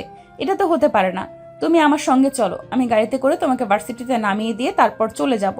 তোমাকে কত করে বলবো আমার সঙ্গে তোমার কোনো প্রয়োজন নেই, আমি তো ইচ্ছে করে চলে যেতে পারবো। তাছাড়া তুমি কি আমার সিকিউরিটি গার্ড নিয়ে কিছু সবসময় আমাকে পাহারা দিয়ে রাখবে? দেখো, আমি বুঝতে পারছি না এখানে পাহারা দিয়ে রাখার কি আছে। তুমি আমার হাজবেন্ড, তুমি রিক্সায় করে যাবে আর আমি গাড়িতে করে যাব, এমনটা তো হতে পারে না। তাছাড়া আমি তোমাকে কতবার বলেছি তুমি বাইক চালানো শিখে নাও, আমি তোমাকে একটা বাইক কিনে দেব, কিন্তু তুমি তো আমার কোনো কথাই শুনছো না। উল্টে তুমি তোমার মতো করে সবকিছু করছো। তোমাকে কষ্ট করে আমাকে বাইক কিনে দিতে হবে না। আমি পড়াশোনা শেষ করে একটা কিছু করব, তারপর নিজের পয়সায় বাইক কিনব। তোমার পয়সা দিয়ে আমি কোনো কিছু নিতে চাই না। তোমার আচরণগুলো ইদানিং কেমন যেন হয়ে যাচ্ছে, তোমাকে আমি মিলাতে পারছি না। আগের সাগর আর এখনের সাগরের মধ্যে যেন আকাশ পাতাল তফাৎ। তুমি এরকম কেন হয়ে গেছো বলবে আমায়? এই শোনো, আমি না আগের মতোই আছি, এবং আমি আমার মতোই আছি, এবং যথেষ্ট ভালো আছি। তুমি আমার ব্যাপারে গোয়েন্দাগিরি করতে এসো না। আমার ব্যাপারে গোয়েন্দাগিরি করার কোনো প্রয়োজন নেই। তুমি যেখানে আছো সেখানেই ভালো আছো, এবং সেখানেই থাকার চেষ্টা করো। ঠিক আছে সাগর, তোমার যেটা ভালো মনে হয় তুমি সেটাই করো, আমি তোমাকে কিছুই বলবো না। তবে একটা কথা মনে রেখো, আমি কিন্তু তোমার বিয়ে করা বউ। আমি আসছি, আমার অফিসের সময় হয়ে গেছে। নাস্তা টেবিলে রাখা আছে, মন চাইলে খেয়ে নিও। এই বলে একরাশ অভিমানী মন নিয়ে নদীর রুম থেকে বের হয়ে চলে গেল। আর এইদিকে সাগর বিছানা থেকে নেমে ফ্রেশ হয়ে নিল, আর তারপর নাস্তা করে ভার্সিটি যাওয়ার জন্য তৈরি হয়েছিল। বাসার সামনে বের হয়ে দেখতে পেল তার গার্লফ্রেন্ড অদিতি বাসার সামনে দাঁড়িয়ে আছে। কি ব্যাপার বেবি, তোমার এতক্ষণ দেরি হলো কেন? আমি সে কখন থেকে তোমার বাসার সামনে দাঁড়িয়ে আছি, ভাবছিলাম এবার বাসার ভিতরে ঢুকে যাব, কিন্তু তোমার দরজার বউটা যদি বাসায় থাকে তাই ঢোকার সাহস পাচ্ছিলাম না। না, সে অনেকক্ষণ আগেই চলে গেছে। ইনফ্যাক্ট সে আমাকে বলছিল তার সঙ্গে গাড়িতে করে ভার্সিটিতে যেতে। আমি কেন তার সঙ্গে গাড়িতে যাব? আমি তো আমার গার্লফ্রেন্ডের সঙ্গে যাব। চলো যাওয়া যাক। হ্যাঁ, তুমি একদম ঠিকই বলেছো। আমি জানি না তোমার আম্মুর মাথায় কোন ভূত ঢুকেছিল যে তোমাকে জোর করে এত বড় একটা মেয়ের সঙ্গে বিয়ে দিয়ে দিল। যাই হোক, কোনো সমস্যা নেই, তুমি ওকে ডিভোর্স দিয়ে দাও, তারপর আমরা দুজন বিয়ে করে নেব। জান পাখি, তোমাকে এখনই বিয়ে করা যাবে না। তুমি তো জানোই আমি বেকার, আমি কোনো কিছু করি না। তোমাকে বিয়ে করে খাওয়াবো কি? তাই কয়টা দিন অপেক্ষা করো, পড়াশোনাটা শেষ করি, তারপর একটা চাকরি নিয়ে সঙ্গে সঙ্গেই তোমাকে বউ করে নিব। তোমার চাকরি করে কোনো প্রয়োজন নেই, আমার বাবার টাকা পয়সা অর্থ সম্পদ অনেক আছে। তাছাড়া তুমি তো জানোই আমি আমার বাবার একমাত্র, আমার বাবার বয়স সমস্ত সম্পত্তি অধিকারী আমি। তাই তোমাকে কেন চাকরি করতে হবে? তুমি আমার বাবার ব্যবসা দেখাশোনা করবে। না জান পাখি, এগুলো আমার একদমই পছন্দ নয়।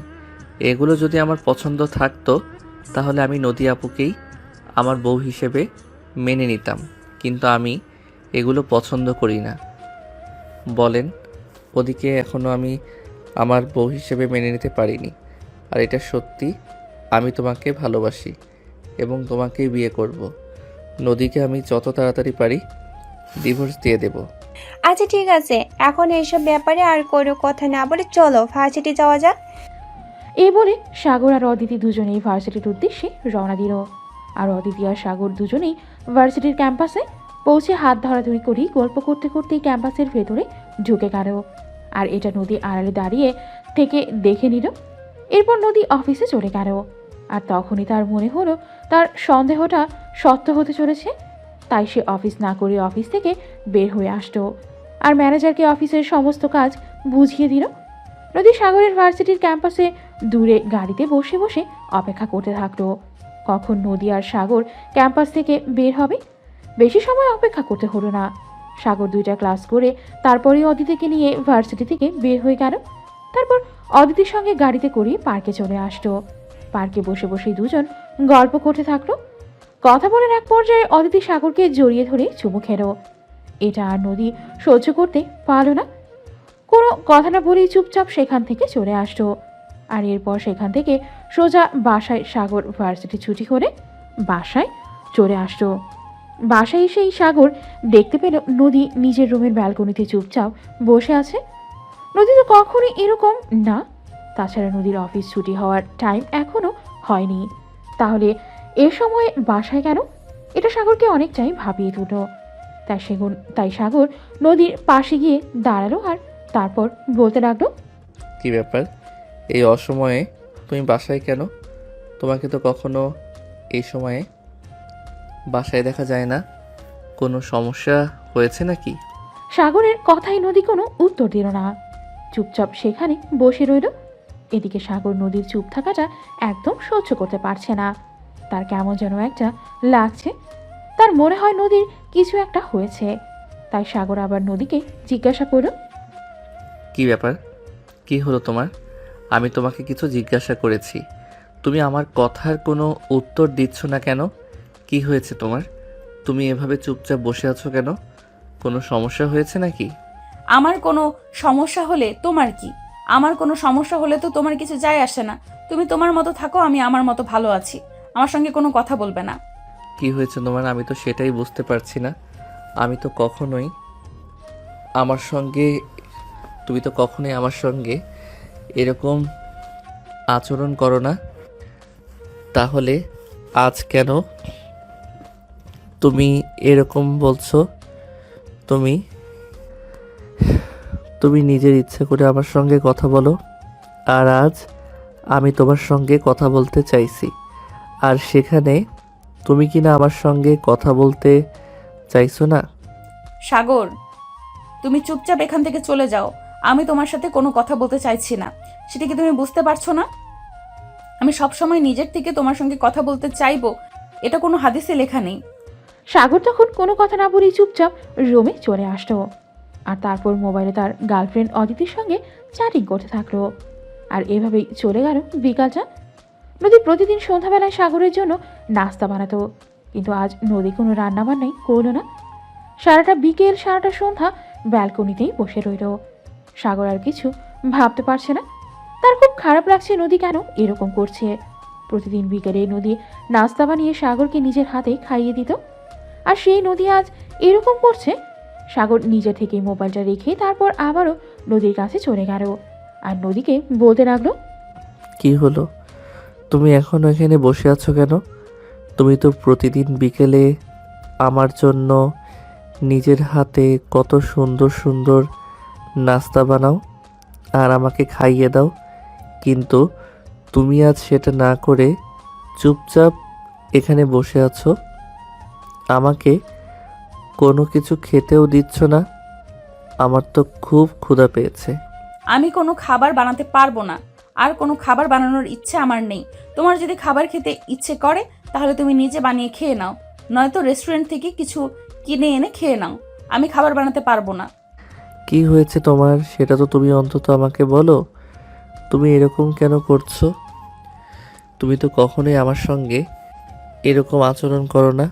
নদী তখন কোনো কথা না বলে চুপচাপ সেখানেই বসে রইল।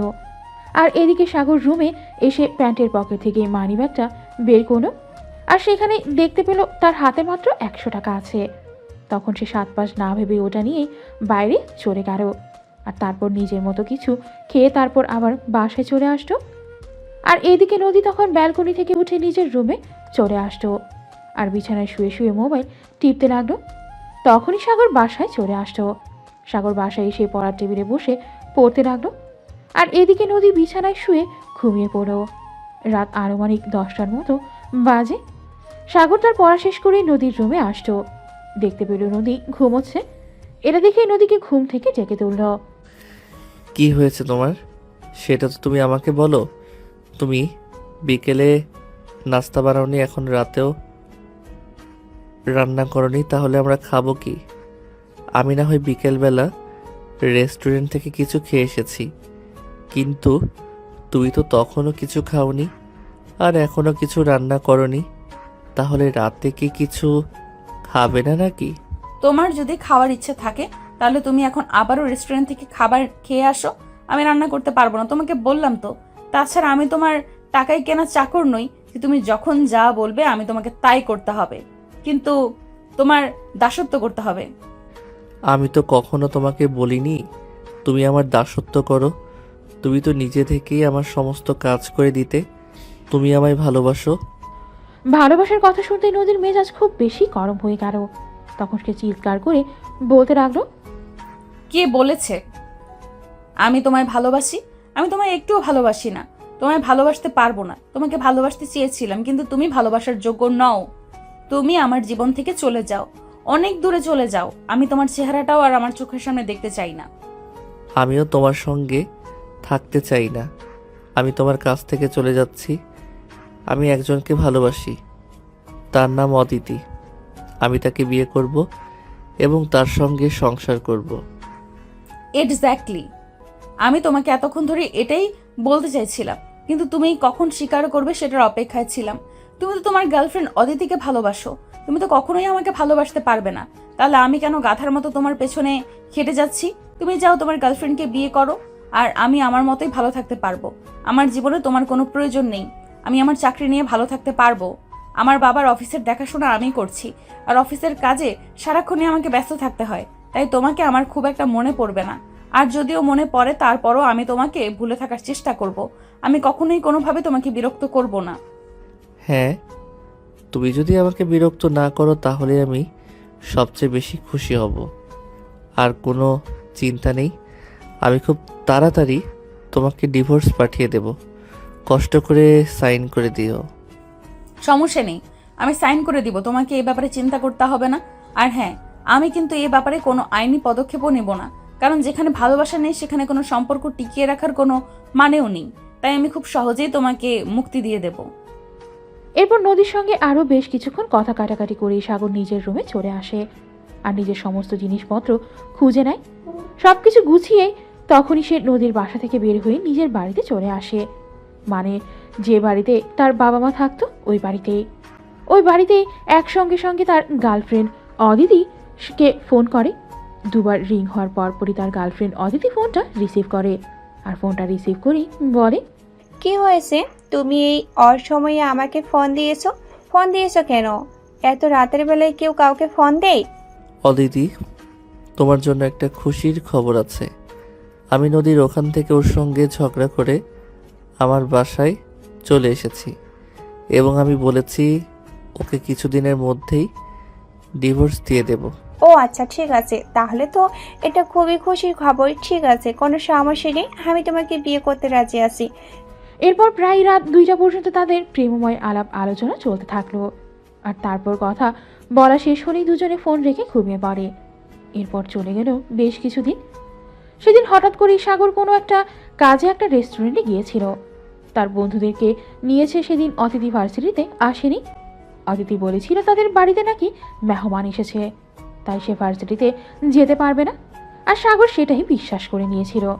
কিন্তু সাগর যখন তার বন্ধুদেরকে নিয়ে রেস্টুরেন্টে খাবার খেতে আসলো, তখনই দেখতে পেল অদিতি ওই রেস্টুরেন্টের একপাশের একটা ছেলের সঙ্গে বসে আছে, আর তারা হাসাহাসি করে কথা বলছে।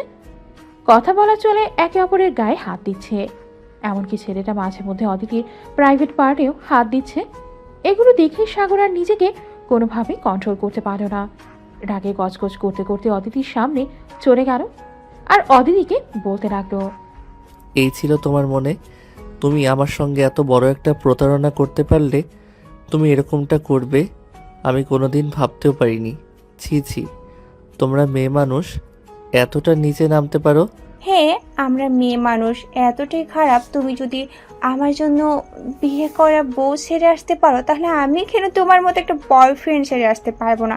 আমি তোমার মতো হাজারটা বয়ফ্রেন্ড বদলানোর ক্ষমতা রাখি, বুঝতে পেরেছো? তোমরা মেয়ে মানুষ আসলেই খারাপ। আমি কত বড় ভুল করেছি সেটা এখন আমি বুঝতেই পারছি। তোমার জন্য আমি আমার বিয়ে করা বউকে ছেড়ে এসেছি। ছি ছি ছি, আমি আমার নিজের প্রতি ঘৃণা লাগছে কেন? আমি তোমার মতো একটা মেয়ের কথায় এমন কাজ করতে গেলাম। আমি যদি আজ এই রেস্টুরেন্টে না আসতাম তাহলে তো আমি বুঝতেই পারতাম না তুমি এতটা গভীর পানির মাছ। তুমি আমার সঙ্গে সম্পর্ক রাখছো আর রেস্টুরেন্টে এসে একটা ছেলের সঙ্গে ঢলাঢলি করছো। এতক্ষণ ধরেও অদিতি বয়ফ্রেন্ডের নিলয় এই কথাগুলো চুপচাপ শুনলেও তখন আর চুপ থাকলো না। সে তখনই সাগরের শার্টের কলার ধরে নিল আর বলতে লাগলো, ছেলে, কি সবই আবল তাবল কথা বলছিস তুই? জানিস অতিথির সঙ্গে আমার 3 বছরের সম্পর্ক। আমরা সেই কলেজ লাইফ থেকে একজন আরেকজনের সঙ্গে সম্পর্কে আছি। তারপর তুই এই কথাগুলো বলার সাহস কোথায় পাচ্ছিস? নিলয় সাগরের শার্টের কলার ধরেছে। এটা দেখে সাগর আর নিজেকে কন্ট্রোল করতে পারল না। ঠাস করে নিলয়ের নাক বরাবর একটা ঘুষি বসিয়ে দিল। আর তখনই রেস্টুরেন্টে হট্টগোল হয়ে গেল। রেস্টুরেন্টের সমস্ত মানুষ দৌড়ে এখানে ওখানে হাজির হয়েছে আর সাগরকে হাজারো কথা বলতে লাগলো। এদিকে নিলয়ের নাক ফেটে গেছে, নাক ফেটে রক্ত বের হচ্ছে। সেটা দেখে অদিতি নিলয়কে নিয়ে হসপিটালে চলে গেল। সাগরের বন্ধুরা সাগরকে নিয়ে বাসায় চলে আসে আর সাগর বাসায় এসে তখনই সঙ্গে সঙ্গে অদিতির নাম্বারে ফোন দিল। 2বার ফোন হওয়ার পর অদিতি ফোনটা রিসিভ করলো আর রিসিভ করেই বলতে লাগলো, কি হয়েছে? কি সমস্যা তোর? তুই আমাকে ফোন করছিস কেন? তোকে না আমি কতবার বলেছি তুই কখনো আমাকে ফোন করবি না। হ্যাঁ, আমি কখনোই তাকে ফোন করব না। তবে শুধুমাত্র আমার কথার উত্তরটা পাওয়ার পর তুই কেন আমার সঙ্গে এত বড় প্রতারণা করছিস সেটা অন্তত আমাকে বল। আমি তোর সঙ্গে কোনো প্রতারণা করিনি, আর তোর সঙ্গে কোনো প্রতারণা করার ইচ্ছাও আমার ছিল না, কিন্তু তুই যে এত বড় লাফাঙ্গা সেটা জানার পরেও আমি তোর সঙ্গে এটা করতে বাধ্য হয়েছি। সরি, তুই নদী আপুর মতো একটা মেয়েকে যদি নিজের স্ত্রী হিসেবে মেনে নিতে না পারিস, তাহলে তোর মতো ছেলের সঙ্গে কোনো মেয়ে সম্পর্ক কোন মেয়ে সম্পর্ক করবে, আর কোন মেয়ে সংসার করবে, এটাই দেখার খুব ইচ্ছে ছিল, তাই তোর সঙ্গে এরকম করেছি। এবার তো তুই বুঝতে পারছিস তুই কত বড় ভুল করেছিস। নদী আপু সত্যি তোকে অনেক বেশি ভালোবাসতো, কিন্তু তুই এটা বুঝতে পারিসনি। তুই নদী আপুকে অ্যাভয়েড করে হাজার একটা মেয়ের সঙ্গে মেলামেশা করছিস। তুই কি ভেবেছিস আমি তোর সঙ্গে এমনি সম্পর্ক করেছি? আমি তোর বিশেষ সব কিছু জেনে শুনে সম্পর্ক করেছি, যাতে তোকে চোখে আঙ্গুল দিয়ে দেখিয়ে দিতে পারি যে তুই যা করেছিস ভুল করেছিস।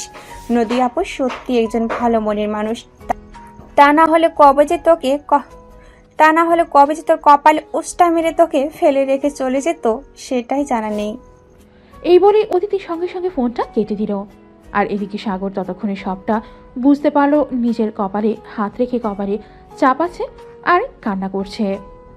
হায় আল্লাহ, এটা আমি কি করলাম? আমি নিজের অজান্তে এত বড় একটা ভুল করে ফেললাম। আমি এত বড় একটা ভুল করতে পারি এটা তো আমি ভাবতেও পারছি না। আমি কিভাবে এরকমটা করলাম যে এই মানুষটা আমাকে এত বেশি ভালোবাসে, ওই মানুষটাকে আমি এতটা কষ্ট দিলাম। আমি জানি না নদী আপু আমাকে কোনোদিনও ক্ষমা করবে কিনা, কিন্তু যেভাবে আমাকে নদীর কাছে ফিরে যেতে হবে আর নদীর কাছে ক্ষমা চাইতে হবে, তা না হলে আমি সারা জীবন অপরাধ বোধ নিয়ে বেঁচে থাকবো। কখনোই আমি নিজেকে ক্ষমা করতে পারবো না।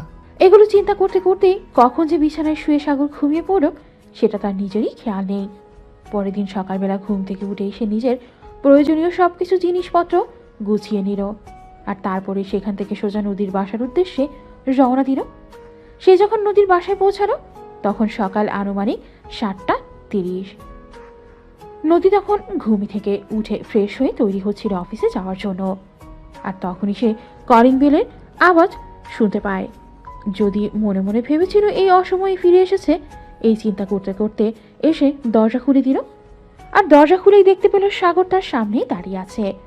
সাগরকে দেখে সে সঙ্গে সঙ্গে দরজা লাগিয়ে দিতে চাইছিল, আর তখনই সাগর নদীর হাত ধরে ফেলে আর বলতে থাকে, প্লিজ তুমি আমাকে ক্ষমা করে দাও। একটাবার আমার সঙ্গে কথা বলো, আমি তোমাকে কিছু বলতে চাই।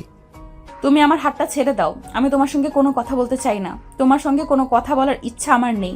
তুমি আমার হাত ছেড়ে দাও আর চুপচাপ এখান থেকে চলে যাও, এখানে কোনো ঝামেলা করো না। আমি জানি আমি খুব বড় একটা ভুল করে ফেলেছি, কিন্তু তুমি তো বিশাল বড় মনের মানুষ, তুমি তো আমায় ভালোবাসো, তাই তোমার ভালোবাসারই আমার এই অপরাধটা ক্ষমা করে দেওয়া যায় না? কে বলেছে আমি তোমাকে ভালোবাসি? যখন আমি তোমাকে ভালোবেসে আমার ভালোবাসার বন্ধনে আবদ্ধ করতে চাইছিলাম, তখন তো তুমি আমাকে অবহেলা করে দূরে ঠেলে দিয়ে চলে গিয়েছিলে। এখন কেন এসেছো এখানে? এখন আর তোমার কোনো প্রয়োজন নেই আমার জীবনে। তাছাড়া তুমিই তো বলেছিলে আমাকে ডিভোর্স দেবে, তাহলে ডিভোর্সের কাগজ কেন পাঠালে না? আমি তো তোমাকে মুক্তি দিয়ে দেবো ভাবছি। ডিভোর্সের কাগজ কি তোমার সঙ্গে নিয়ে এসেছো? যদি ডিভোর্সের কাগজ তোমার সঙ্গে নিয়ে এসে থাকো, তাহলে ওটা আমার কাছে দাও, আমি সাইন করে দিচ্ছি। আর তাও যদি না পারো, তাহলে আমি নিজেই তোমাকে ডিভোর্স দেবো। এই কথা শুনে সাগর তখনই কান্না করে দিল, আর নদীর পা দুটো জড়িয়ে ধরে বলতে লাগলো, প্লিজ এইটা তোমার দুইটা পায়ে ধরে বলছি, এইবারের মতো আমাকে ক্ষমা করে দাও। আমি আর কখনোই এরকম করব না। আমি এতদিনে তোমার ভালোবাসাটা বুঝতে পেরেছি, আর যার জন্য তোমাকে ছেড়ে গিয়েছিলাম সে আমার সঙ্গে প্রতারণা করেছে। সে আর একটা বয়ফ্রেন্ডের সঙ্গে সম্পর্ক থাকাকালীন সময়ে আমার সঙ্গে সম্পর্ক করেছে। সে কখনোই আমাকে ভালোবাসতো না, সে শুধু আমাকে টাইম পাস করার জন্য ব্যবহার করেছে। সবকিছুই আমি জানতাম, তারপরও তোমাকে আমি আমার ভালোবাসার বন্ধনে আবদ্ধ রাখতে চেয়েছিলাম, কিন্তু তুমি ভালোবাসার বন্ধনে আবদ্ধ থাকার ছেলে নও। তুমি হাজার ঘাটের পানি খাওয়ার লোক। তুমি কখনোই আমার সাথে থাকতে পারবে না, কারণ তুমি তো কখনোই এক নারীতে আসক্ত হতে পারবে না। তোমার তাই হাজারো নারীর শরীর, হাজারো নারীর শরীরের ঘ্রাণ। তুমি যাও এখান থেকে, চলে যাও। আমার সময় নষ্ট করো না, আমার অফিসের টাইম হয়ে গেছে। এই বলে নদী সাগরের সঙ্গে আর কোনো কথা না বলেই নিজের রুমে চলে গেল। আর তারপর রেডি হয়ে সোজা অফিসে। আর এদিকে সাগর তখনও নদীর বাসায় বসে নদীর জন্য অপেক্ষা করতে লাগলো আর ভাবতে লাগলো কিভাবে নদীর রাগ ভাঙানো যায়। সাগর ড্রয়িং রুমে বসেছিল, তখনই তার বন্ধু হৃদয় তাকে ফোন দেয়। কি ব্যাপার দোস্ত, আমি তোর বাড়িতে আসলাম আর তোকে দেখতে পাচ্ছি না। তুই কি কোথাও গিয়েছিস নাকি? হ্যাঁ, আমি নদীর বাড়িতে চলে এসেছি। দোস্ত, আমার খুব বড় একটা ভুল হয়ে গেছে। তুই প্লিজ একবার নদীর বাড়িতে আয়, আমি তোকে সব কিছু খুলে বলছি। আচ্ছা দোস্ত, ঠিক আছে, কোনো সমস্যা নেই।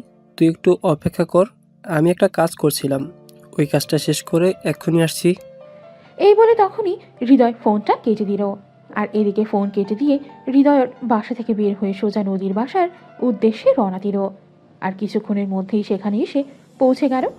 হৃদয় সেখানে এসে দেখতে পেল সাগর চিন্তিত মনে বসে আছে। তখন হৃদয় সাগরকে জিজ্ঞাসা করল, কি ব্যাপার দোস্ত, কি হয়েছে তোর? তো এভাবে মনমরা হয়ে বসে আছিস কেন? তোকে দেখে অনেক বেশি চিন্তিত দেখাচ্ছে। তোর কি কিছু হয়েছে নাকি? দোস্ত, তুই তো খুব ভালো করে জানিস অদিতির সঙ্গে আমি একটা সম্পর্কে জড়িয়ে পড়েছিলাম, কিন্তু আমি এখন জানতে পারলাম অদিতি আমাকে নয় অন্য একটা ছেলেকে ভালোবাসে।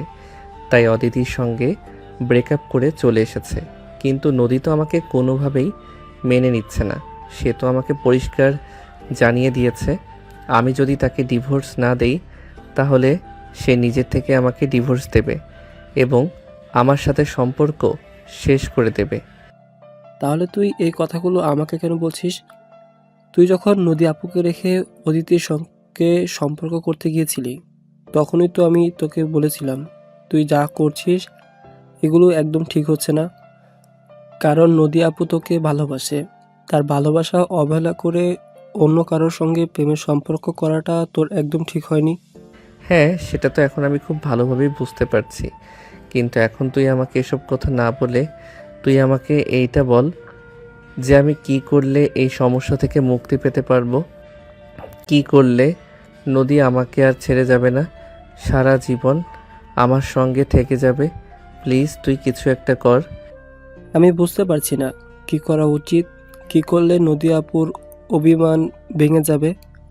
ঠিক আছে, তুই একটু চুপ করে বস আর আমাকে কিছুক্ষণ চিন্তা করতে দে, তারপর দেখি কি করা যায়। এই বলে হৃদয় কিছু চিন্তা ভাবনা করতে লাগলো।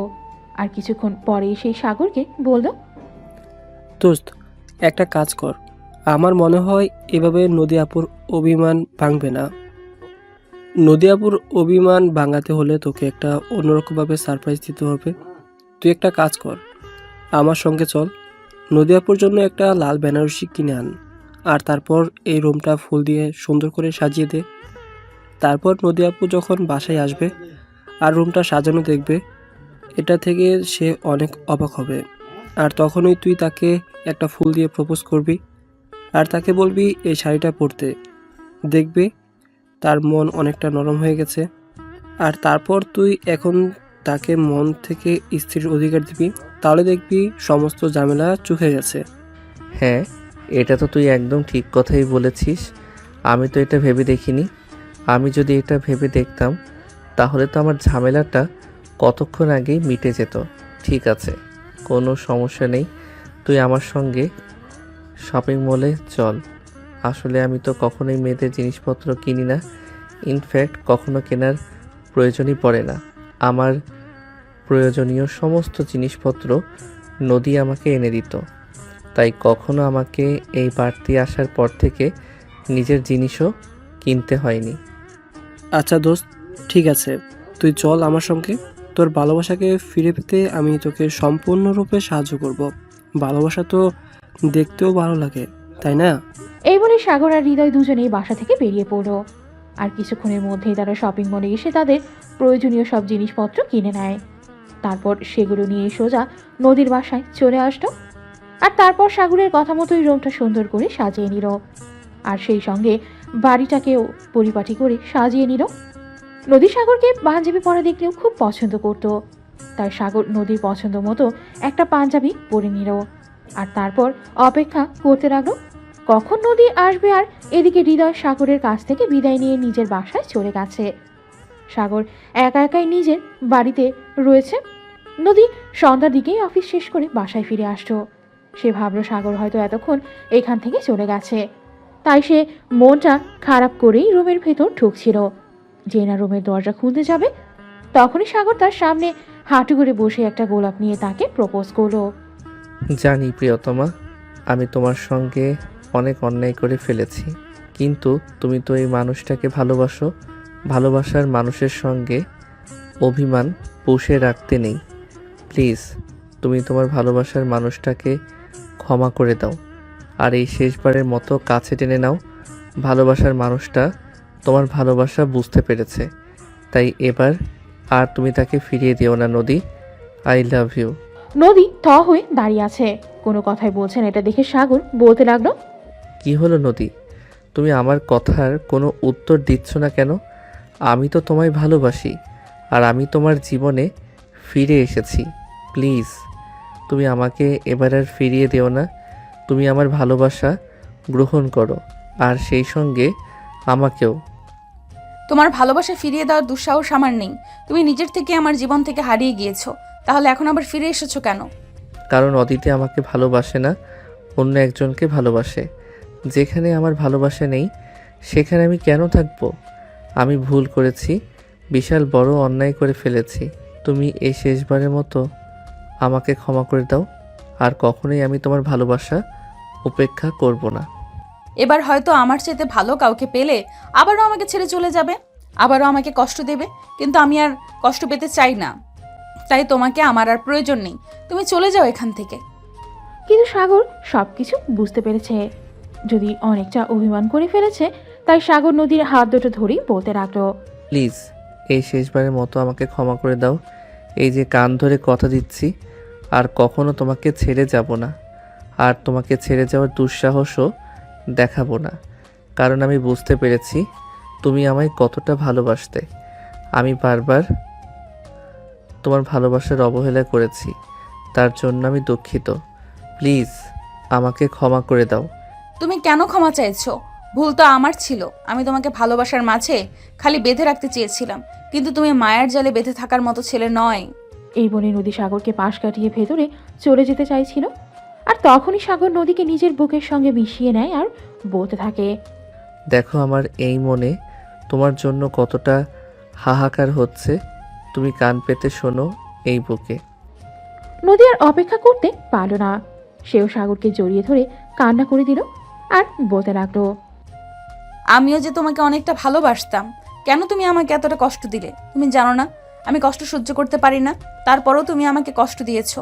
মেনে নিয়েছি, সবকিছু সহ্য করে নিজেকে পাথর বানিয়ে দিয়েছি। প্লিজ এই শেষবারের মতো ক্ষমা করে দাও। ভালোবাসি তো তোমায়। I love you, I love you, I love you. I love you too. আমাকে আর কখনো ছেড়ে যাওয়ার ভয় দেখিও না। আমি বেঁচে থাকতে পারবো না। আমার নিঃশ্বাস বিশ্বাস সবকিছুই তোমার মাঝে। তুমি যদি আমাকে ছেড়ে যাও, তাহলে আমি কি নিয়ে বাঁচবো বলো? এই যে আমি তোমায় যে প্রতিজ্ঞা করলাম, কোনো দিন কোনো পরিস্থিতিতেই তোমাকে ছেড়ে যাব না। সারাটা জীবন আমি তোমার হয়েই থেকে যাব। তারপর দুজন দুজনকে জড়িয়ে ধরে কান্না করতে লাগলো। আর তখন সাগর নদীর কপালে আলতো করে একটা ভালোবাসার পরশ এঁকে দেয়, আর নদীর কানের কাছেই মুখ নিয়ে বলতে থাকে, প্রিয়তমা, এখন তো আমি তোমাকে মেনে নিয়েছি। আমি যদি তোমাকে ছোট্ট একটা রিকোয়েস্ট করি, রাখবে? অবশ্যই। তুমি আমাকে রিকোয়েস্ট কেন করবে? তুমি আমার স্বামী, তুমি আমাকে আদেশ করবে, আর আমি তোমার সব আদেশ মানতে বাধ্য। তাহলে একটা কাজ করো, আলমারির ভিতরে তোমার জন্য একটা বেনারসি কিনে এনেছি। বিয়ের পর তো আমি তোমাকে কোনো কিছুই দিতে পারিনি, তাই এটা নিয়ে এসেছি। আমি চাই তুমি ওই শাড়িটা পরে আমার জন্য সাজুগুজু করে আসো। আমি তো এতদিন তোমাকে আমার স্ত্রী হিসেবে মানতাম না, এখন তো তোমাকে আমি আমার স্ত্রী হিসেবে মেনে নিয়েছি। তাই আজ আমি নতুন করে তোমার সঙ্গে বাসর করতে চাই। এটা কোনো ব্যাপার হলো? তুমি জাস্ট 10 মিনিট ওয়েট করো, আমি 10 মিনিটের মধ্যেই রেডি হয়ে আসছি। এই কথা বলে নদী ভেতরে চলে গেল। আর তারপর সঙ্গে সঙ্গে আলমারি থেকে শাড়িটা বের করে শাড়িটা পরে নিল। আর তারপর নিজের পছন্দ মতো একটু সাজুগুজু করে নিল আর সোজা বেডরুমে চলে আসলো। এইদিকে সাগর বসে বসে নদীর জন্য অপেক্ষা করছিল। নদী রেডি হয়ে সাগরের সামনে এসে দাঁড়ালো। এই প্রথমবার সাগর নদীর দিকে ভালো করে তাকিয়েছে। নদীর দিক থেকে সে যেন নিজের চোখ সরাতে পারছে না। মনে হচ্ছে তার সামনে আকাশ থেকে নেমে আসা এক পরী দাঁড়িয়ে আছে। এটা দেখেই নদী বলতে লাগলো, কি হলো, তুমি এইভাবে আমার দিকে হা করে তাকিয়েছো কেন? আমি আমার ঘরে পড়ি রেখে পেতনির পিছনে ছুটতে গেছিলাম, তাই এইভাবে তাকিয়ে আছি। তুই সত্যি পৃথিবীতে আমার দেখা মায়ের পরের শ্রেষ্ঠ সুন্দরী নারী। মেয়েদের সঙ্গে ফ্লার্ট করে অভ্যাস হয়ে গেছে তাই না? একদম আমার সঙ্গে ফ্লার্ট করবে না। আরে বাবা, তুমি আমার বিয়ে করা বউ, আমি তোমার সঙ্গে ফ্লার্ট করতে যাব কেন? যেটা সত্য সেটাই বলছি। সত্যি তোমাকে অনেক সুন্দর লাগছে। তো এই সুন্দর জিনিসটাকে কি শোকেসে সাজিয়ে রাখবে নাকি একটু T20 খেলবে? অফকোর্স, সেটাও আবার বলতে হয় নাকি? কি হলো, তুমি কি করছো? এটা এটা ভালো হচ্ছে না কিন্তু। কে বলেছে? তখন আমার তোমাকে পছন্দ ছিল না, তাই আজ দুজন দুজনের মধ্যে একেবারে একাকার হয়ে যাব। সুপ্রিয় ভিউয়ার্স, আমাদের আজকের গল্পটা এই পর্যন্তই ছিল। আজকের মতো এখান থেকে বিদায় নিলাম। সবাই ভালো থাকবেন, সুস্থ থাকবেন।